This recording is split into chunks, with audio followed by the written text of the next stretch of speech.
सीताराम पदाम्बुजो मधुकर यन्मानसं लीयते। सीताराम गुणावली निशिदिवा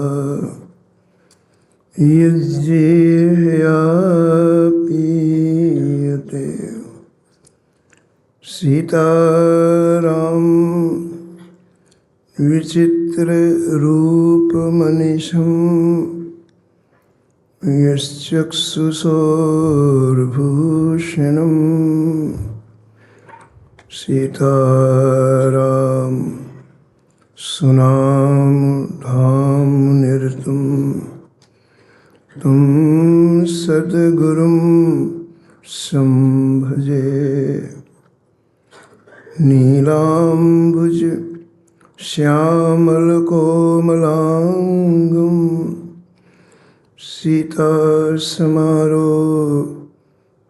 वामभागं। पाणौ महासायकचारुचापं नमामि रामं रघुवंशनाथम्।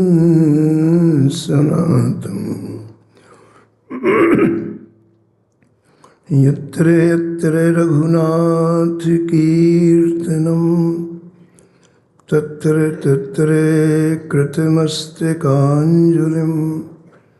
वाष्पवारि परिपूर्णलोचनं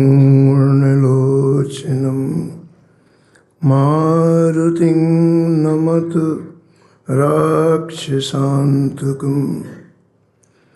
वाञ्छाकल्पतरुभ्यश्च कृपासिन्धुभ्यैव च पतितानां पावनेभ्यो श्रीवैष्णवेभ्यो नमो नमः। भक्ति भगवन्त गुरु चतुर्नाम वपु एक। इनके पद वंदन किए नासत विघ्न। हरिजु आय विराजिए कथा सुनहु इतिहास। तुम श्रोता या माल के तुम पद रज मम आस। तुम पीछे जो और हैं श्रोता हैं रस खान। तिनके सकल मनोरथ पुरवहु श्री भगवान। राधे राधे गोविंद गोविंद राधे।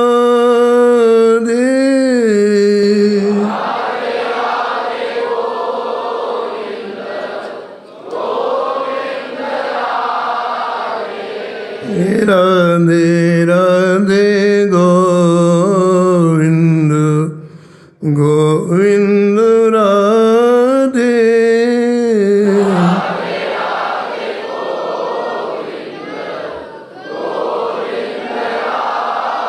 राधे राधे गोविंद गोविंद राधे।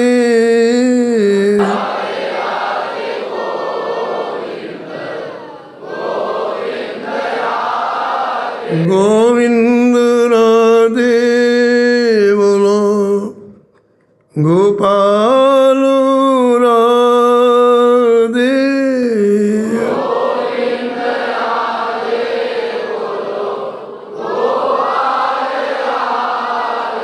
राधे राधे गोविंद गोविंद गोविंद राधे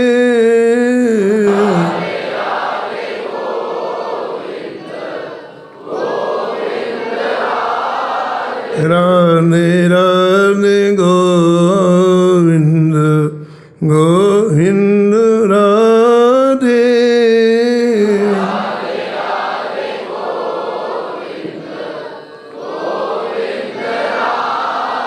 श्री राधा रानी जी की, श्री राधा वल्लभ लाल जी की, श्री हितहरवंश महाप्रभु जी की, श्री सेवक जी महाराज की, सब संत भगवान की, श्री बांके बिहारी लाल की, श्री जानकी वल्लभ लाल की, श्री मंगल मूर्ति हनुमान जी महाराज की, श्री स्वामी अग्रदास जी महाराज की, श्री नाभाजी महाराज की, श्री प्रियादास जी महाराज की, श्री वृंदावन धाम की, परम पूज्य अनंत शिवूषित ब्रजरस निमग्न सद्गुरुदेव स्वरूप श्री महाराज जी की, उनके समस्त परिकरों की जय जय श्री राधे। श्री राधा माधव जी की असीम अनुकंपा से, राधा प्रियु के कृपा कटाक्ष से हम और आप श्रीधाम वृंदावन की परम पावन गोद, श्रीधाम वृंदावन का हृदय, श्री राधा के लिए कुंज में परम पूज्य अनंत शिवूषित श्री महाराज श्री की छत्र छाया में पूज्य महाराज श्री के संकल्प से ही श्री ठाकुर जी के लाडले प्यारे दुलारे संतों के परम पावन चरित्रों में अवगाहन कर रहे हैं। निश्चित रूप से हम सभी के ऊपर श्रीधाम वृंदावन के रसिकों की असीम कृपा है, असीम जिसकी कोई सीमा नहीं है। समय रुकता नहीं है, समय बड़ी तेजी से जाता है, लेकिन महापुरुष उस समय में हमें जीना सिखाते हैं। जो अनेकों जन्म हमारे व्यर्थ में चले गए, इस जीवन को कितना संभालना है और कितना दर्द इन महापुरुषों को होता है जब हमारा जीवन व्यर्थ में जाता है। वो आप पूज्य महाराज श्री की वाणी से श्रवण करते हैं। महाराज श्री की वाणी में दर्द झलकता है, अंदर की पीड़ा झलक। वो कोई प्रवचन नहीं है, वो कोई ग्रंथों का विश्लेषण नहीं है। इस मानव जीवन में हम क्या प्राप्त कर सकते हैं और नहीं कर पा रहे हैं, उसकी पीड़ा का उद्गम महाराज श्री का ही रहे। तो महाराज श्री के संकल्प से ही हम लोग वही कहलाने वाले हैं, वही सुनने वाले हैं। सबके हृदय में विराजमान होकर महाराज जी सुन रहे हैं और महाराज जी ही कहला रहे हैं। मैंने श्री महाराज जी के इसी चरणों में निवेदन किया था कि महाराज जी, जैसे माइक बोलता है ना आवाज़ को, ऐसे मैं बोलूँगा। हृदय में आपको बोलना है, माइक मैं बोलता हूँ वही तो बोलता है। ऐसे मैंने श्री महाराज जी से निवेदन किया कि आपको ही भक्तमाल की कथा कहनी है, और कहते ही है। भक्तमाल के प्रारंभ में भक्ति महारानी का श्रृंगार है। संतों का इष्ट भक्ति है और भक्ति ठाकुर जी को बहुत प्रिय है। भक्ति प्रियो माधवा, जहाँ जहाँ भक्ति होती है ठाकुर जी बिना बुलाए दौड़ते हुए चले आ रहे हैं। उस भक्ति का श्रृंगार हमें अंतःकरण के किन उपकरणों से करना है, उनमें सबसे पहला है श्रद्धा। श्रद्धा रूपी फूले हमने भक्ति को लगाई। श्रद्धा क्या है, ये आपने श्री गदाधर भट्ट जी का चरित्र श्रवण किया। श्रीधाम वृंदावन का नाम सुनते ही उनके समक्ष वृंदावन प्रकट हो गए। ये श्रद्धा है हमारे। कोई बातचीत नहीं, कोई कुछ नहीं, वृंदावन का नाम कान के अंदर गया और साक्षात वृंदावन प्रकट हो गए। तो श्रद्धा रूपी फूलेल हमें भक्ति महारानी को लगाना है। और जो अहंकार भक्ति का सबसे बड़ा बाधक है, और वो अहंकार इतना व्याप्त हो चुका है, हमारे रोम रोम में व्याप्त हो चुका है, उस अहंकार रूपी मैल को भगवान की परम पावन कथा श्रवण करके हटाना है। जैसे शरीर में उपटना लगाया जाए तो चिपका हुआ मैल दूर हो जाता है, भगवान की कथा उपटना ही है। कल आपने श्रवण किया कि बड़े बड़े लोगों को अभिमान परेशान किए हुए है। और मन जी जैसे हार्ट अटैक आता है ना, ऐसे अभिमान कब आ जाएगा कुछ पता नहीं। हार्ट अटैक का पता है क्या, कब आ जाए? ऐसे अभिमान का दौरा आता है मन जी, कहीं भी अभिमान आ सकता है, कहीं भी। इसलिए ये जो अभिमान है, इसका एक ही इलाज है, भगवान की परम पावन कथा। कथा श्रवण ये उपटना लगाना है। तो कथा श्रवण उपटना है, अभिमान को दूर करता है। कल हमने आपके श्री चरणों में निवेदन किया था कि श्री भक्तमाल जी में यदि किसी को भजन का अभिमान हो जाए, मैं 8 घंटे नाम जप करता हूँ, किसी को श्री ठाकुर जी की सेवा का अभिमान हो जाए, किसी को अपने वैराग्य का अभिमान हो जाए, उसका समन जब हम भक्तमाल की कथाएं सुनते हैं तब होता है। तो कथा ये उपटना है, और ये कैसे अभिमान को दूर करती है। भक्तमाल के अनुसार पूज्य महाराज जी श्री मथुरादास जी महाराज श्री जयदेव जी की कथा सुनाते थे। परम भक्त जयदेव जी, जिन्होंने श्री गीत गोविंद की रचना की। बड़ा दिव्य ग्रंथ है श्री गीत गोविंद, उसकी रचना की, संस्कृत में किया। मेरे भगवान को बहुत प्रिय लगा गीत गोविंद, बहुत प्रिय लगा।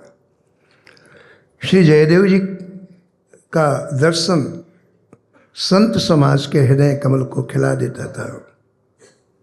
संत सरोरुह खंड को पद्मापति सुख जनक रवि, जयदेव कवि नृपचक वे, खंड मंडलेश्वर आन कवि। श्री नाभाजी महाराज श्री जयदेव स्वामी जी का स्मरण करते हुए कहते हैं कि श्री जयदेव जी का इतना दिव्य जीवन था, पावन जीवन था कि संत समाज यदि उनका दर्शन कर ले तो हृदय कमल खिल जाता था, यानी भक्ति से ओतप्रोत हो जाते थे। श्री जयदेव जी का जन्म बंगाल प्रांत में वीरभूमि जिले में किंडुविल्व नामक ग्राम में हुआ। जयदेव जी के पिता का नाम भोजदेव था और इनकी माता का नाम बामा देवी था। वसंत पंचमी के दिन आपका प्रागट्य हुआ। मध्याह्न काल में श्री जयदेव जी का प्रागट्य हुआ। जयदेव जी की आयु जो केवल 5 वर्ष की थी महाराज जी, बाल्यकाल में आपकी माँ और पिता दोनों परलोक सिधार गए। देखिए, आप कई महापुरुषों के चरित्र यदि आप सुनेंगे तो आपको पता चलेगा कि इन्हें छोटी आयु में बहुत कष्ट सहना पड़ा। प्रारंभिक आयु में गोस्वामी तुलसीदास जी ने अपने बारे में कभी किसी ग्रंथ में नहीं लिखा, और कोई महापुरुष नहीं लिखता मुझे अपने बारे में। उसका कारण यह है कि भगवान के चरित्रों को लिखने से अवकाश नहीं है। इतनी लीलाएं इनके हृदय में प्रकट होती हैं कि वो दिन रात उसी को लिखते रहते हैं, इतनी लीलाएं। लेकिन कुछ ऐसी अंदर हृदय में चीज़ें घुस जाती हैं कि बरबस निकलती। तो गोस्वामी तुलसीदास जी की एक पीड़ा उन्हें विनय पत्रिका में अभिव्यक्ति की है। वो पीड़ा क्या अभिव्यक्ति की? 5 वर्ष में जो उन्हें कष्ट मिला, 4 से 5 वर्ष, 1 वर्ष उन्हें भयंकर कष्ट मिला, उसका वर्णन एक पद में किया गोस्वामी जी ने। नाम राम राव रोई हित मेरे। राम जी को सुना रहे हैं, जय जय आपने मेरा हित नहीं किया, आपके नाम ने मेरा हित किया है। नाम राम राव रोई हित मेरे। भगवान ने पूछा मैंने हित क्यों नहीं किया तुम्हारा? गोस्वामी जी कहते हैं प्रभु वो दिन मुझे याद है, मेरे माता पिता ने मुझे घर से किस तरह से निकाल दिया, किस तरह से घर से बाहर कर दिया। फिर जिस दासी ने मेरा पालन पोषण किया उसकी भी मृत्यु हो गई 3 वर्ष की आयु में। और फिर मैं अनाथ के सिर के घूमता रहा। जिस गांव में मैं था वो गांव वाले मुझे देख के दरवाज़ा बंद कर लेते थे। मुझे नहीं पता था कि मुझसे ऐसी नफरत क्यों करते हैं। भूख के मारे जब किसी घर के सामने मैं हाथ फैलाता तो लोग हड़का के भगा देते, गुस्सा होके भगा देते। भगवान मुझे वो याद है दिन कि गांव के बाहर बगीचे में मैं एक वृक्ष के नीचे पड़ा रहता और भूख के मारे मेरा पेट मेरी पीठ में चिपक गया। जननी जनक तजो जन्म करम बिन विदेहु सृजो अवडेरो। हे राम, माता पिता ने जन्म लेते ही दासी के द्वारा मुझे को घर से बाहर निकाल दिया।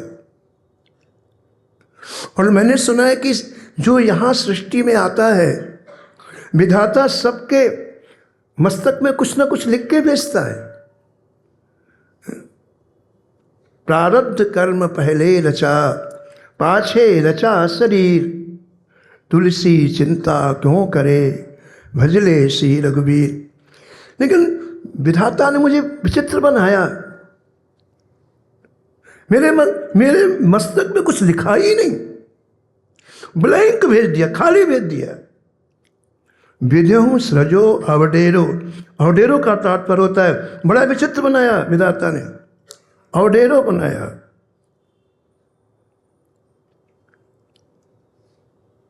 जय जय उस समय आप हृदय में थे, आपने रोटी नहीं खिलाई।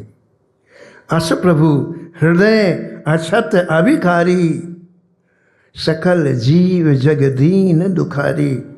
आपने मुझे रोटी नहीं खिलाई, मैं तड़पता रहा रोटी के लिए, एक एक टुकड़े के लिए तड़पता रहा। जननी जनक तजो जन्म करम बिन विदेहु सृजो अवटेरो। मुँह को कहत राम को सो प्रसंग कहीं केरो। आज मुझे लोग कहते हैं कि ये राम का दास है, पर उसमें आपकी कृपा नहीं, आपके नाम की कृपा है। फिरत ललाट बिनु नाम उदर लगी। पेट के लिए मैं ललचाता फिरता था, कहीं से कुछ मिल जाए, कहीं से कुछ मिल जाए। और मैं कितना दुखी हो गया। गोस्वामी जी की कलम देखो आप, कहते मैं इतना दुखी हो गया, इतना दुखी हो गया कि एक दिन दुख मेरे सामने प्रकट हो गया। सारी सृष्टि को जो दुख देता है वो दुख मेरे सामने प्रकट हो गया। मैंने पूछा आपका परिचय, आप कौन हो? दुख ने कहा मैं दुख हूं। किस लिए आए हो आप? दुख ने कहा कि तुलसी तुम्हारे दुख से दुखी होकर मैं रोने आया हूं। कल्पना करो दुख कितनी कितनी एक्सट्रीम सीमा में गोस्वामी जी को रहा होगा। दुख कह रहा है कि मैं तुम्हारे दुख से दुखी होकर के रोने आया हूं। दुखों दुखित मोहि हे रे।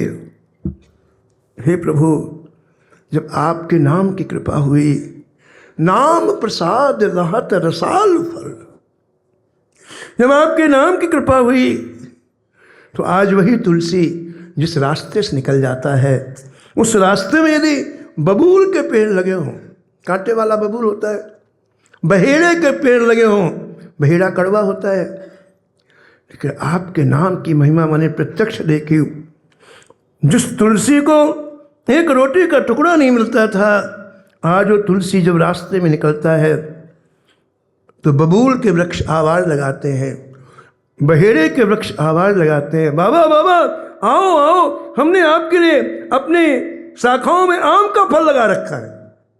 ये नाम आम का फल दे, ये नाम की महिमा नहीं है।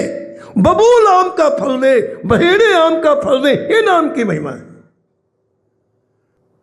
प्रभु, मेरे जीवन में मुझे जो कुछ प्राप्त हुआ है, मुझे नाम की कृपा से प्राप्त हुआ है। अब हूँ बबुर बहेरे, साधत साधु लोक परलोक ही, सुन गुण जतन घनेरे, तुलसी के अवलंब नाम को एक गांठ के। तो महापुरुषों के प्रारंभिक जीवन में कष्ट आए हैं, इससे क्या हुआ बताओ आप? इन कष्टों ने छोटी आयु में ठाकुर जी का आश्रय पकड़ा दिया। जब संसार से आश्रय खत्म होगा तो पूरा आश्रय ठाकुर जी में लग जाता है। और एक बात ध्यान देना है कि जब भयंकर कष्ट हमें मिलता है तब आश्रय टूटता है। बड़े सूक्ष्म तंतु हैं आश्रय के, जो अंदर से जुड़े हुए हैं। जब भयंकर पीड़ा होती है, भयंकर कष्ट होता है, ये ठाकुर जी की कृपा है। इसलिए महापुरुषों के जीवन में आप देखो, सूरदास जी जन्म से अंधे थे। इनके पिता पुरोहित का काम करते थे। एक जगह गए, उसका काम हो गया तो उसने सोने की कुछ मोहरें दे दी। बड़े प्रसन्न हुए, मोहरें लेकर के आए और पत्नी से बोले कि देखो अब कुछ दिन तक कहीं काम में नहीं जाना, बढ़िया व्यवस्था ठाकुर जी ने कर दी। वहाँ पहले कोई अलमारी सिस्टम तो है नहीं, पोटली में बांध करके आले में रख दिया। बड़ी खुशी हुई, रात में बड़ी प्रसन्नता थी कि इतना हमको धन मिल गया। प्रातःकाल उठे, मोहरें नहीं दिखाई पड़ी, मोहरें गायब हो गई। जितनी खुशी थी उतना रोना चालू हो गया, उतना ही रोना चालू हो गया। अब सूरदास जी ने देखा कि माता पिता रो रहे, तो पास में आए। क्या हुआ? बोले बेटा इतनी मूल्यवान मोहरें पता नहीं कहाँ चली, पूरा घर खोज दिया, नहीं मिल रही हैं। सूरदास जी ने अपनी हृदय की बात कही, पिताजी मोहरें आती जाती रहती हैं, फिर मिलेंगी फिर खो जाएंगी। ठाकुर जी खो गए हैं, उनके लिए रोना चाहिए। मोहरें तो आएंगी फिर खोएंगी, लेकिन ठाकुर जी पता नहीं कब से खो गए हैं, उनके लिए रोना चाहिए। ओ महाराज, पिता इतने नाराज हुए। अब 1000 गाली दी पिता ने। कहा तूने जब से जन्म लिया है तब से हमारे जीवन में दुख ही दुख आते हैं, तू निकल जा घर से। सूरदास जी बोले पिताजी मोहरें आपकी मिल जाएंगी। कैसे मिल जाएंगी? बोले पिताजी आप अपने घर के ऊपर छत में जाइए, वहाँ छोटा सा जो नाली है ना, उसी नाली में आपकी मोहरें रखी। हुआ क्या था, चूहा आया रात में भोजन की तलाश में, कुछ मिला नहीं तो उसी को ले गया पोटली। अब चूहा अकेले में खाता है, ऊपर छत में जाके निकलने लग गया, वो तो निकल गया, पोटली में छूट गई मोहर वाली। और सूरदास जी को अपनी दिव्य दृष्टि से पता चल गया। पिताजी गए, पोटली मिली, आओ बेटा आओ बेटा। पर नहीं, आपने पहले कहा था निकल जाना, अब मैं जा रहा हूँ। ये कष्ट भी बहुत काम करते हैं महाराज जी, बहुत काम। ऐसे श्री जयदेव जी के पावन चरित्र में 5 वर्ष की आयु में माता पिता परलोक से धार गए, और जयदेव जी ने अपनी आंखों के सामने संसार की असारता देखी, संसार की नश्वरता देखी, और आप पूरी तरह से एकाग्र होकर के अपने मन को समझाया। अब मन कृष्ण कृष्ण कह लीजिए, अब मन कृष्ण कृष्ण कृष्ण कृष्ण कही कही के जग में, साधु समागम कीजिए। अब मन कृष्ण कृष्ण कह लीजिए।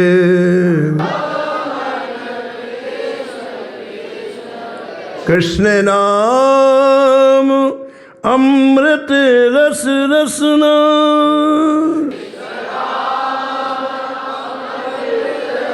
त्रसावंत हुए पीजे। अब मन कृष्ण कृष्ण कह लीजिए।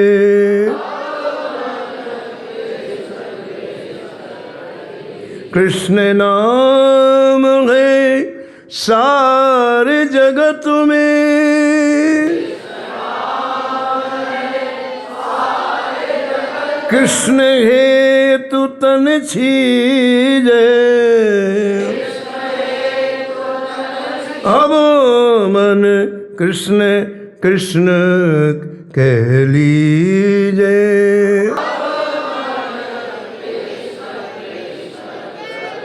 रूप कुंवरी धर ध्यान कृष्ण को,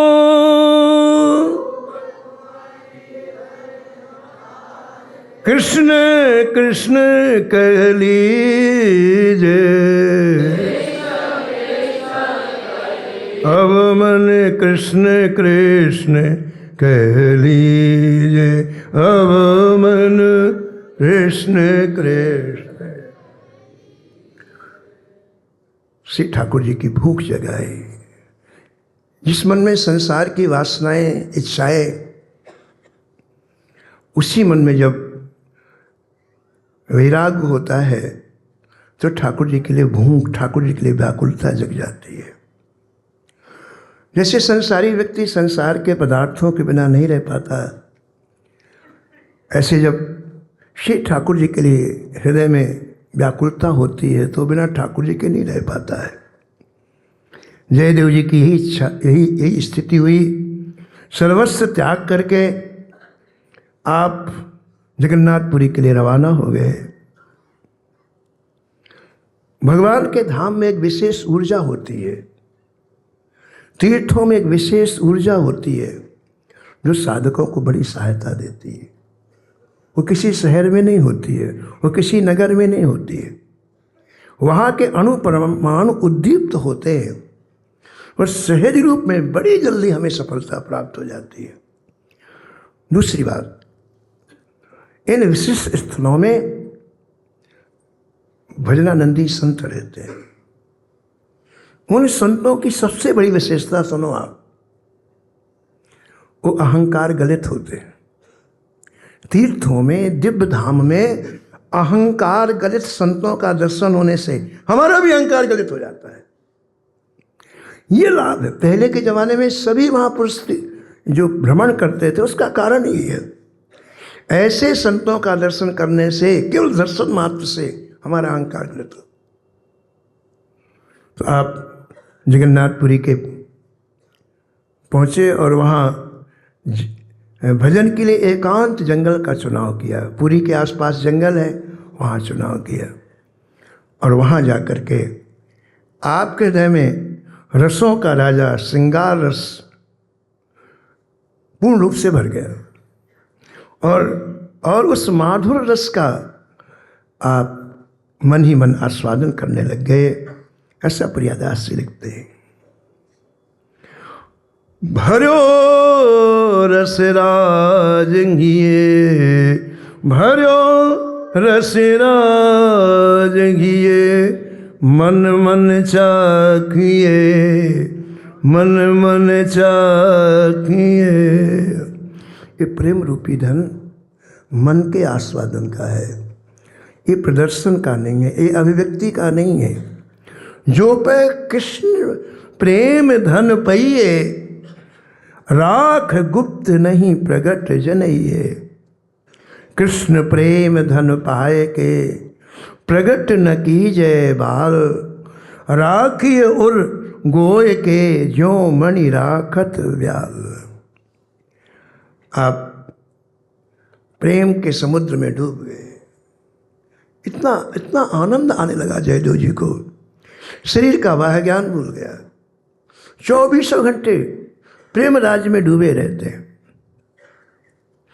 श्री ठाकुर जी की विचित्र लीलाएं चलती हैं महाराज जी, विचित्र लीलाएं। और उन लीलाओं को कोई समझ नहीं पाता है। एक सुदेव नाम का दक्षिण भारत का ब्राह्मण था, उसके कोई संतान नहीं थी। लोग उसे उलाहना देते कि भाई इसके संतान नहीं है, इसका मुख नहीं देखना। संसार का अपना क्राइटेरिया, अपनी सोच है। एक दिन वो हर पूर्णिमा को जगन्नाथ जी का दर्शन करने जाते थे। एक दिन जगन्नाथ जी भगवान के चरणों में निवेदन किया कि महाराज आप कोई भी संतान दे दो मुझे, लोगों का मुख बंद करना है, और उस संतान को मैं अपने पास नहीं रखूँगा, आपकी सेवा में दे जाऊँगा। अब भगवान तो कल्प वृक्ष है, आप कुछ भी मांगो भगवान देते हैं। समयानुसार उनको एक कन्या हुई। उस कन्या का नाम इन्होंने पद्मावती कर रखा। और जब वो 12 वर्ष की हो गई तो आपने विचार किया कि मैंने कहा था कि जो संतान होगी मैं आपको अर्पण करूँगा। तो पद्मावती को लेकर जगन्नाथ जी के पास आए और कहा जय जय आपकी अमानत है, आप इसे स्वीकार करें। भगवान ने कहा कि देखो सुदेव, पुरी में मेरा ही रूप रहता है जिसका नाम जयदेव है। भगवान कहते तो मेरा ही रूप है। तो ये कन्या पद्मावती तुम जयदेव को समर्पित कर दो। वो यहीं पास के जंगलों में रहते हैं, वहां जाओ उनको समर्पित कर दो। जो आज्ञा सरकार। अब सुदेव ब्राह्मण वन में गए, खोजने लगे। और उस समय कहीं भी ज़्यादा भीड़ नहीं होती थी, चाहे पुरी हो, चाहे वृंदावन हो, चाहे अयोध्या हो, कहीं नहीं होती थी। तो मिल गए, एक वृक्ष के नीचे भजन में डूबे हुए थे, आंखें बंद थी, परम विरक्त शरीर, किसी कोई संग्रह नहीं। सुदेव जी पहुँचे। जयदेव जी को पहली बार देखा था उन्होंने। जय जगदीश की आवाज़ लगाई तो आँख खोली। जैसे हम लोग यहाँ जय श्री राधे करते हैं ना, पुरी में सब लोग जय जगदीश बोलते हैं। जय जगदीश की आवाज़ लगाई तो जयदेव जी ने आँख खोला। ब्राह्मण ने ज़्यादा शिष्टाचार नहीं किया। कहा महाराज एक कन्या आपकी धरोहर है, मुझे श्री जगन्नाथ जी ने आज्ञा दी है, इसको आप अपने पास रखो, इससे विवाह करके अपने पास रखो। जयदेव जी बोले तुम कहाँ से आए हो, कौन, क्या बात कर रहे हो तुम? जयदेव जी ने आश्चर्य प्रकट किया, बोला अपनी कन्या को लेके जाओ यहाँ से। वो ब्राह्मण भी महाराज बिल्कुल घुटा हुआ ब्राह्मण था। उसने कहा सुनो जयदेव जी, तुम भजन करते हो क्या करते हो मुझे पता नहीं है, लेकिन जो भगवान की आज्ञा को ना माने काहे का भजन? भगवान की आज्ञा तुम नहीं मानते हो। जब जगन्नाथ जी भगवान की आज्ञा है कि इसे स्वीकार करो, फिर क्यों नहीं करते हो? तो तुम ना मानो मैं तो मानूंगा, तुम ना मानो, मुझे कहा है कि वहां देख लो, मैं तो मानूंगा। बेटी से कहा बेटी अब तू यही रहो, चल दिया, सुना ही नहीं जाए, वो चिल्लाते रहना, नहीं सुना।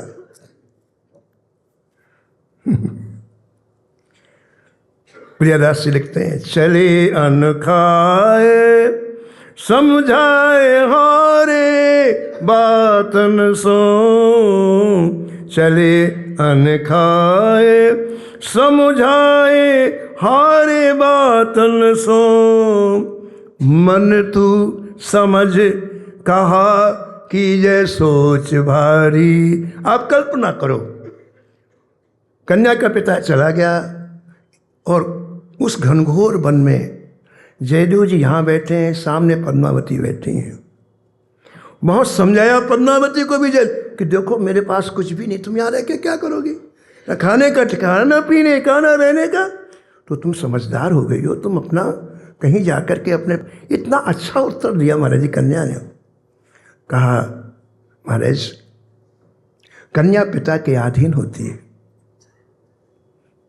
और मैं तो आपकी हो गई, पिता ने आपको समर्पित कर, मैं तो हो गई, और आपकी मर्जी है आपको क्या करना है। लेकिन अब मेरे को किंतु परंतु सोचने का अधिकार ही नहीं है। जब ऐसा कहा तो जयदेव जी आंख बंद करके मन से बोले, मन तू बता क्या करना चाहिए। सारा खेल मन का ही है, मन में ही संसार रहता है महाराज। कल्याण के आदि संपादक पूज्य हनुमान प्रसाद पोद्दार जी, बड़ी प्यारी पंक्तियां हैं, बहुत सुंदर पंक्तियां हैं। क्षण भंगुरे प्रत्यक्ष जगत के, क्षण भंगुरे सारे जीवन धन अधिकार, धन अधिकार इनके लिए कामना करना,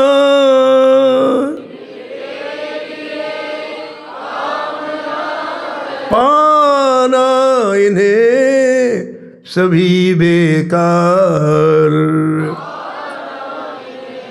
सभी बेकार, सुख न कभी होगा इनसे, सुख न कभी, ये दुखों के पारावार,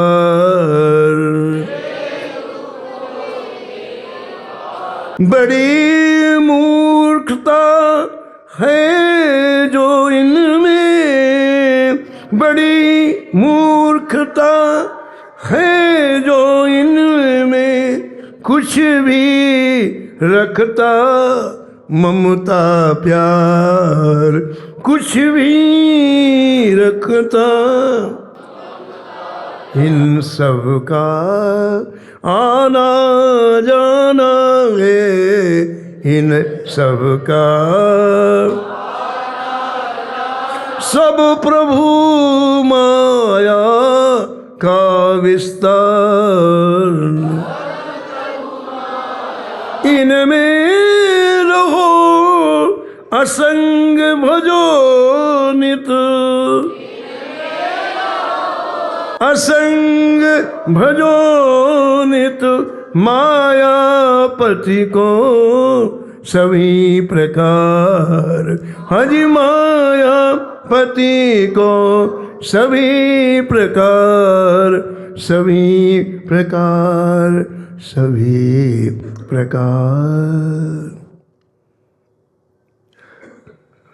मन से पूछने लगे जयदेव जी, मन क्या करना चाहिए। किंग कर्तव्य विमूढ़ की स्थिति कभी कभी जीवन में आती है, क्या करें क्या ना करें। उस समय ठाकुर जी संभालते।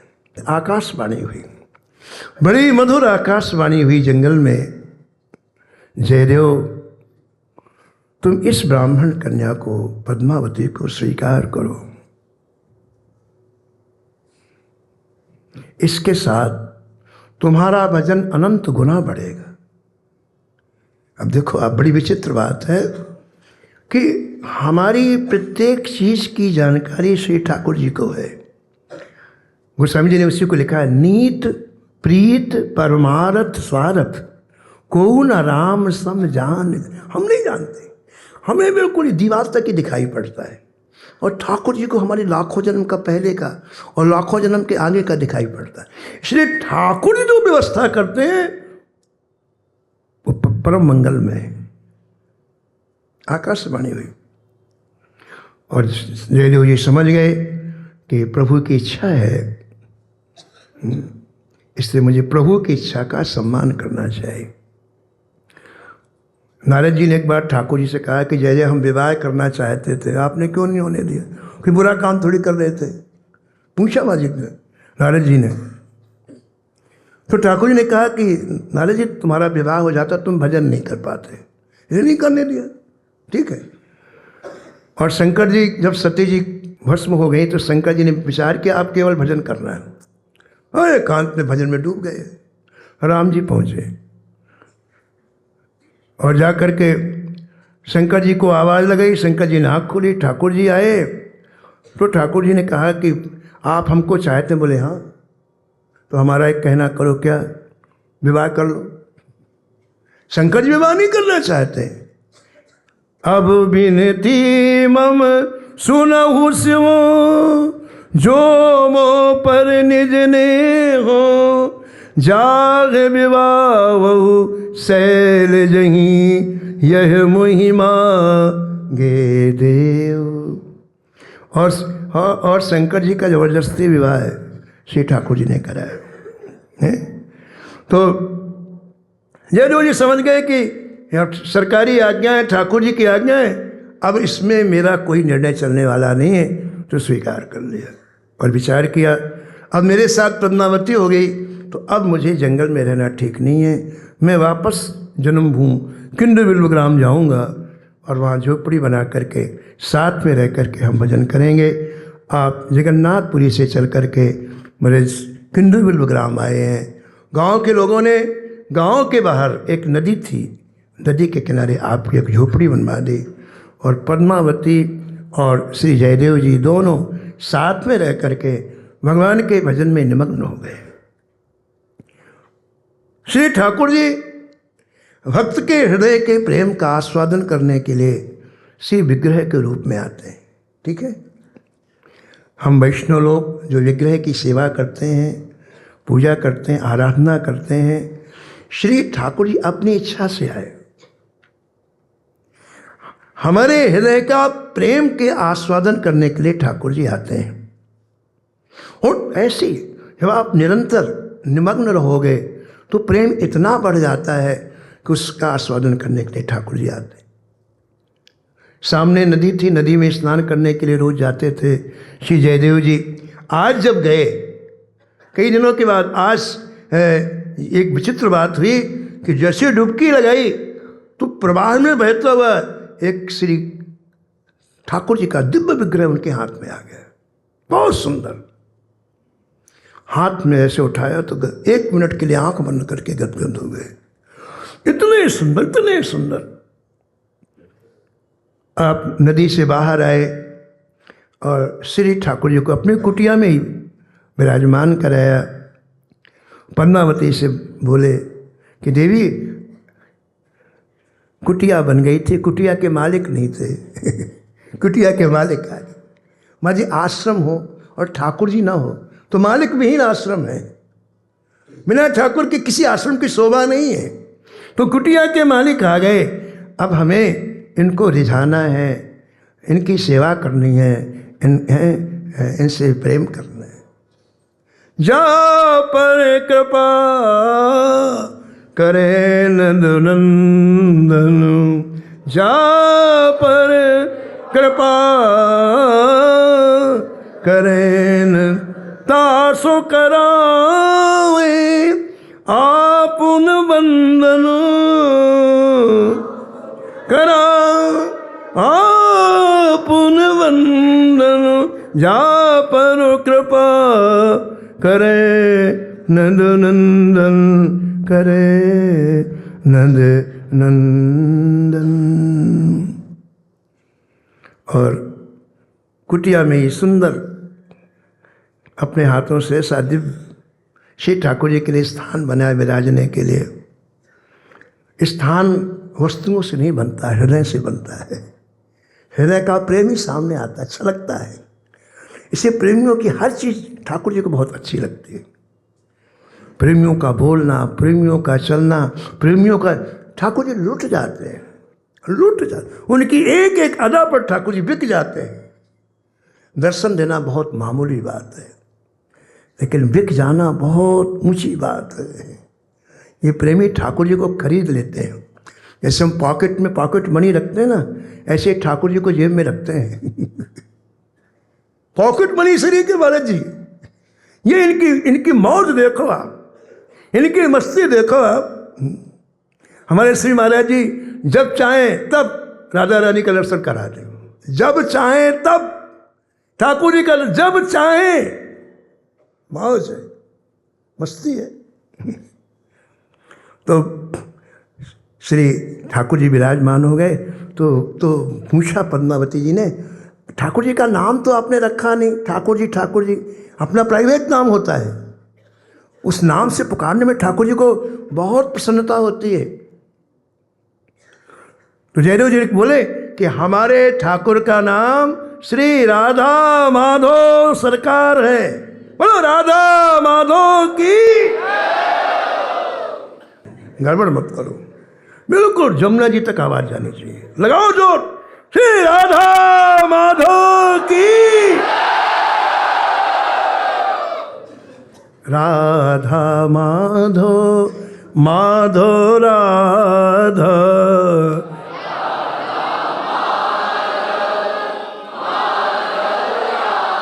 भाई जी के ठाकुर का नाम भी राधा माधव, उन्हीं की पंक्तियां हैं। राधा माधव माधव राधा,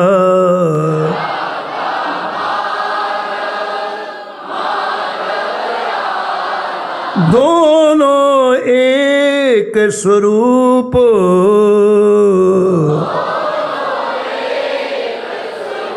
एक तत्व सच्चिदानंद में, एक तत्व एक भाव रस परम अनूप,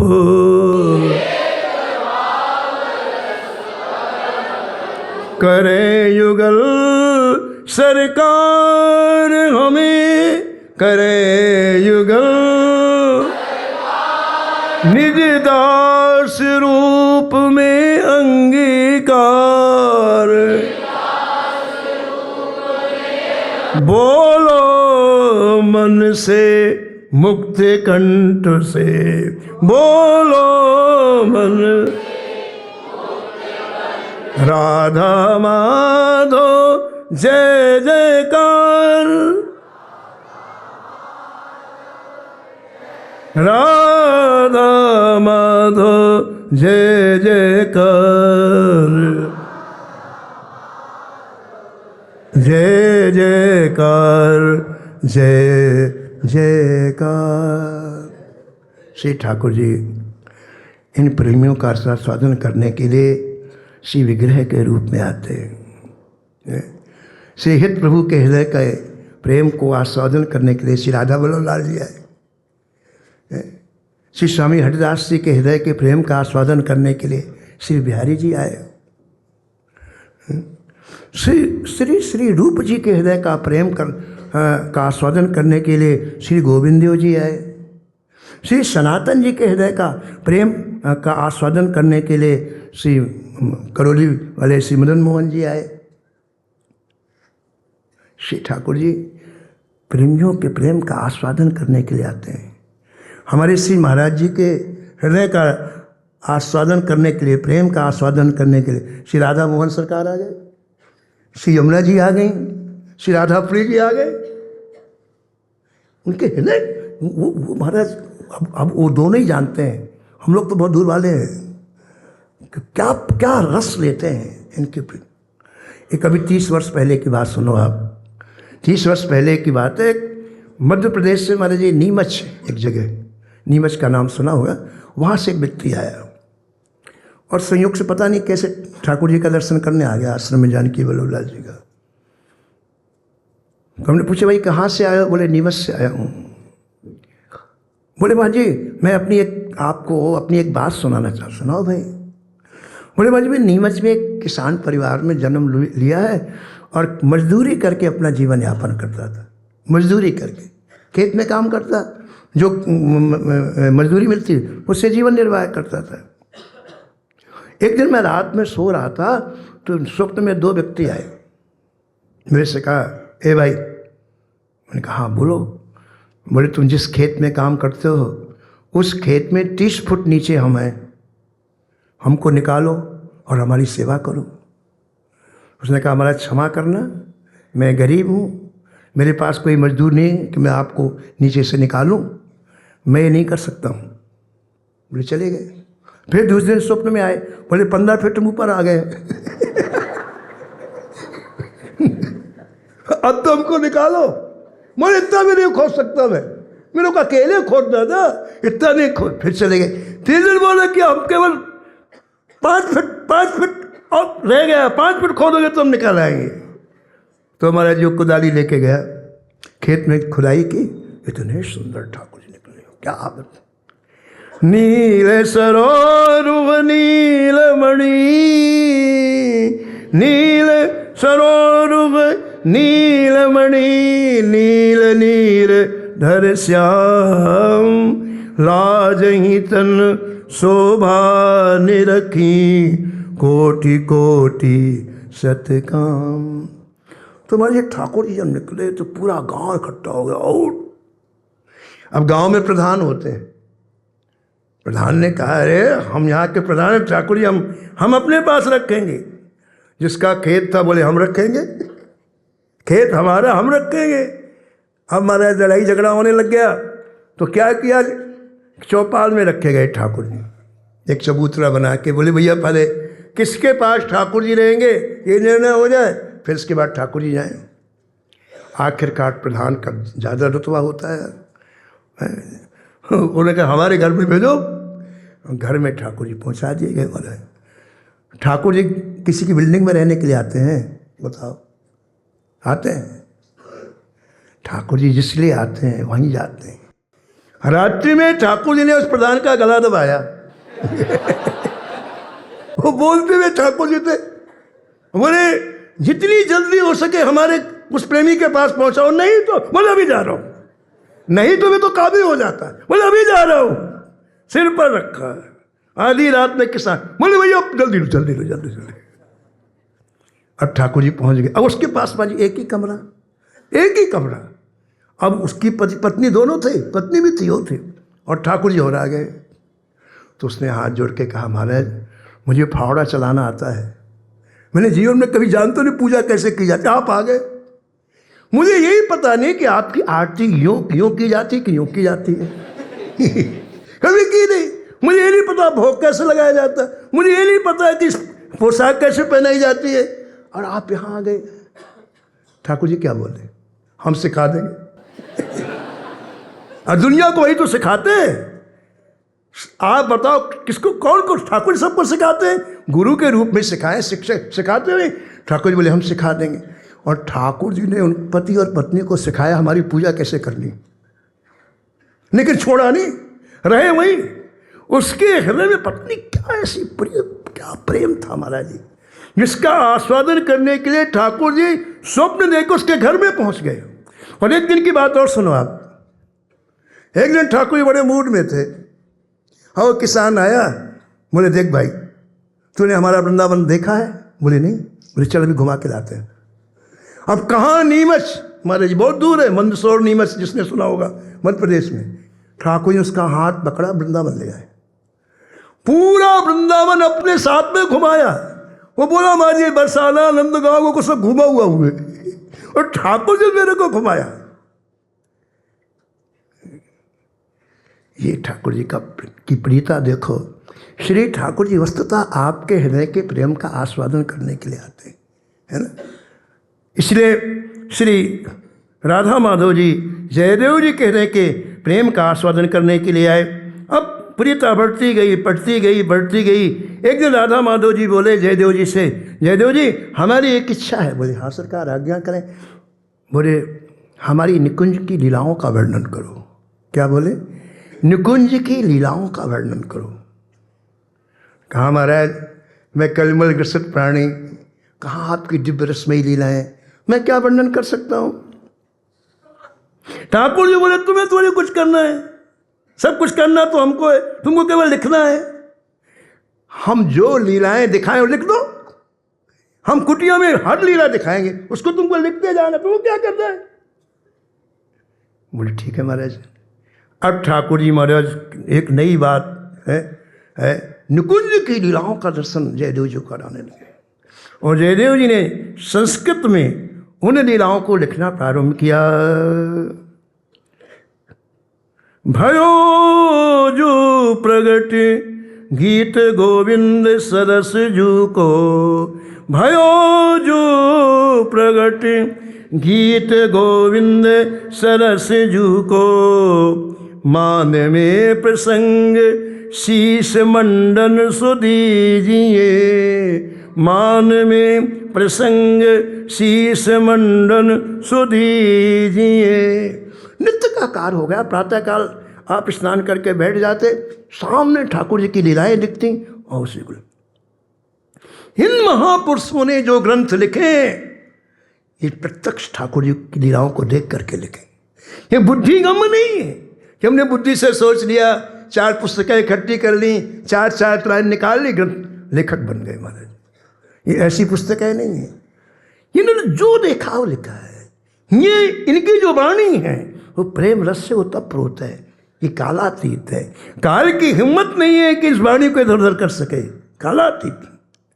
इसलिए प्रतिदिन प्रातःकाल उठ करके आप उन लीलाओं का वर्णन करने लग गए और कितना समय निकल गया कुछ पता नहीं चला।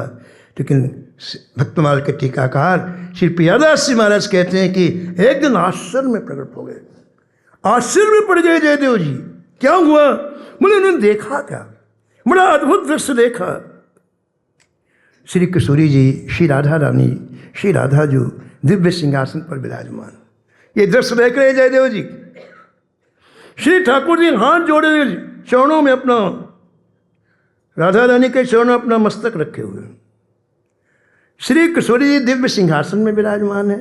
श्री ठाकुर जी श्री किशोरी जी के चरणों में मस्तक रख करके ऐसा झुके हुए हैं और प्रार्थना कर रहे हैं। क्या प्रार्थना कर रहे हैं?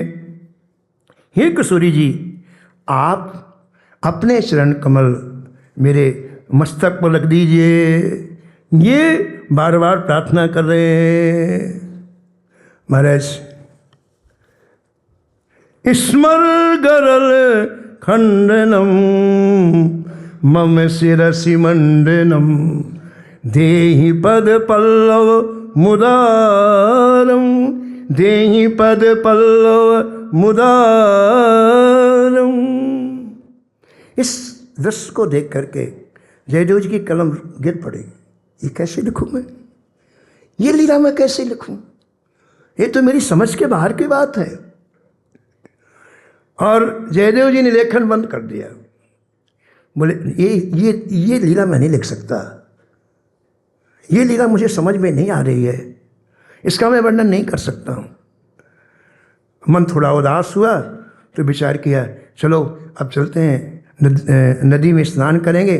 स्नान करने के बाद आकर भोजन करेंगे, फिर शाम को विचार करते हैं कौन सी लीला ठाकुर जी प्रकट करते हैं और कौन सी लीला अपने को लिखना है। तो श्री जयदेव जी नदी चले गए स्नान करने के लिए।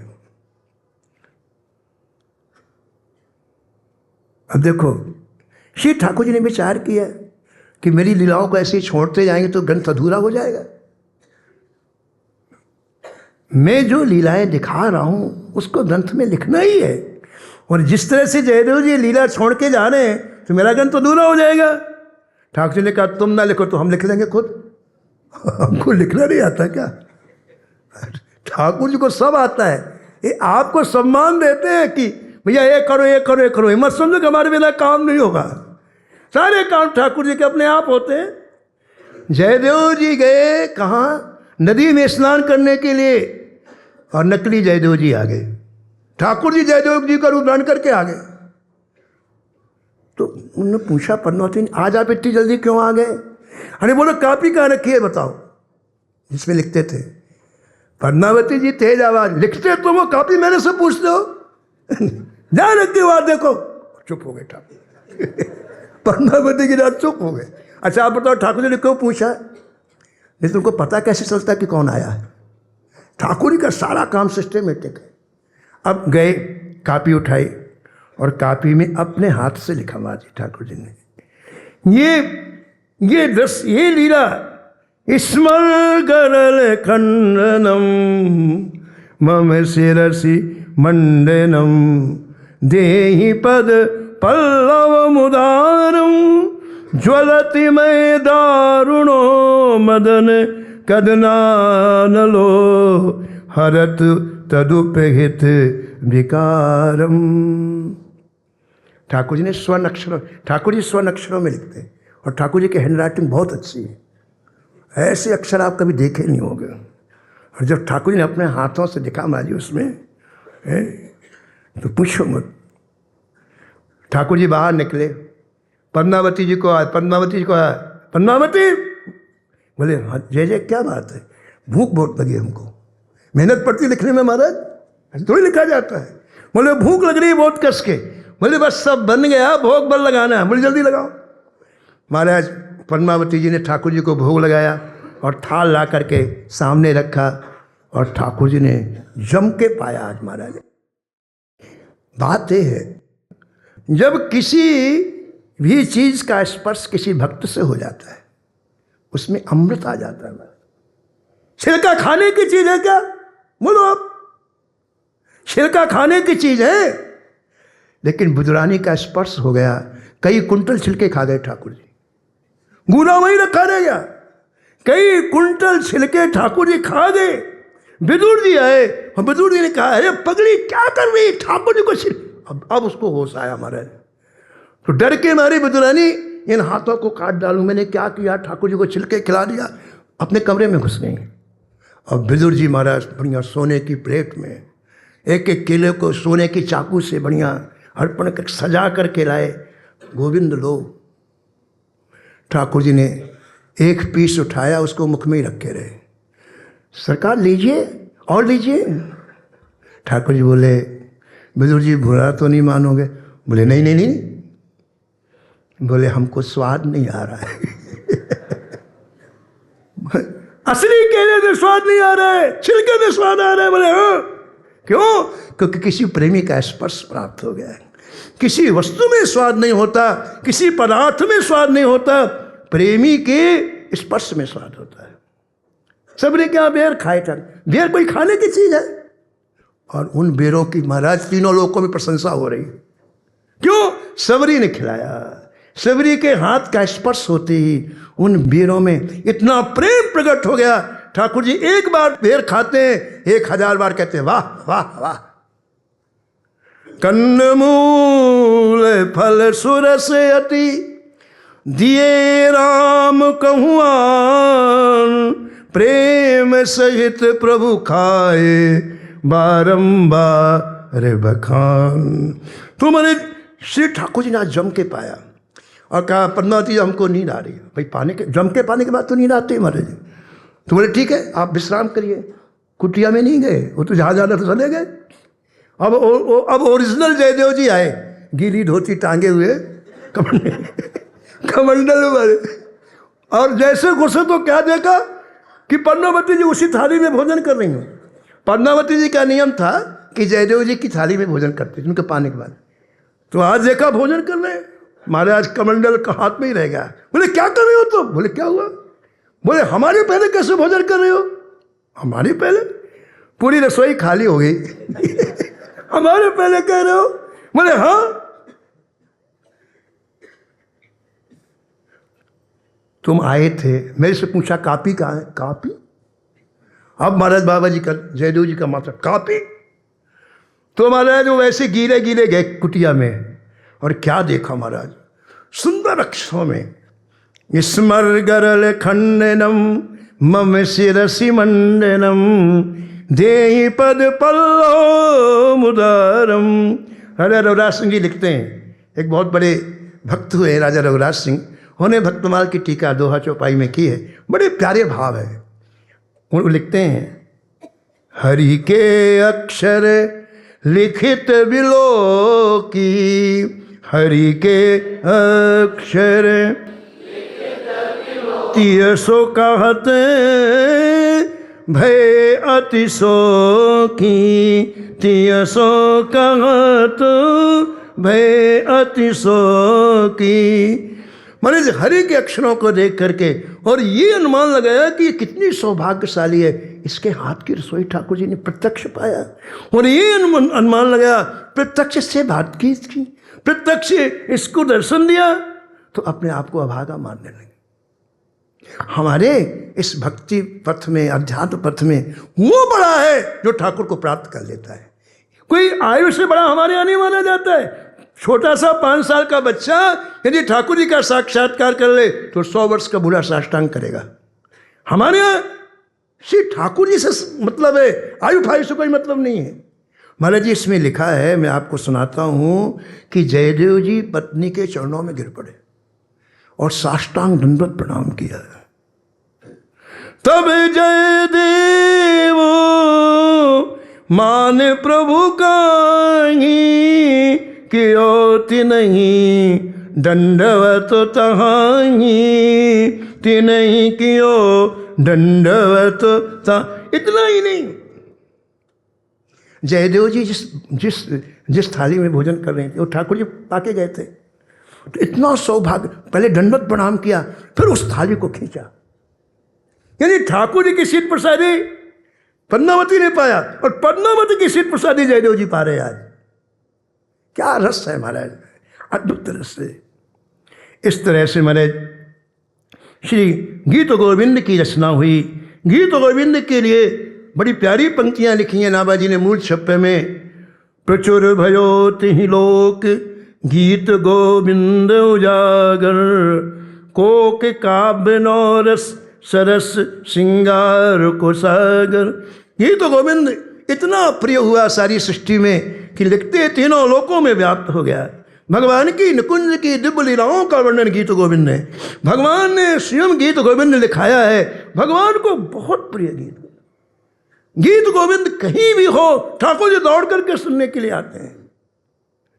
अष्टपदी अभ्यास करे तिहि बुद्धि बढ़ावे राधा रमण प्रसन्न सुनन निश्चय तहया।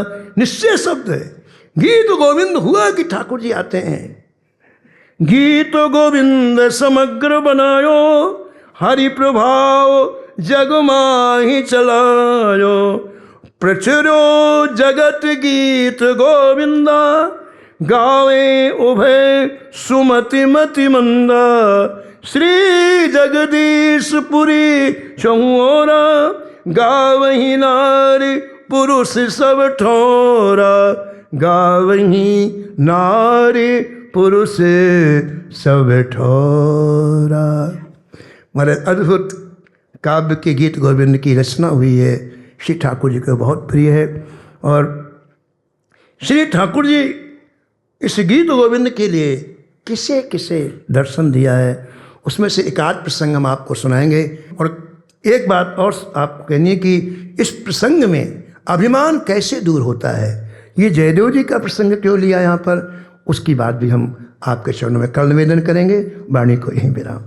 जय जय श्री राधे, जय जय श्री राम, जय जय श्री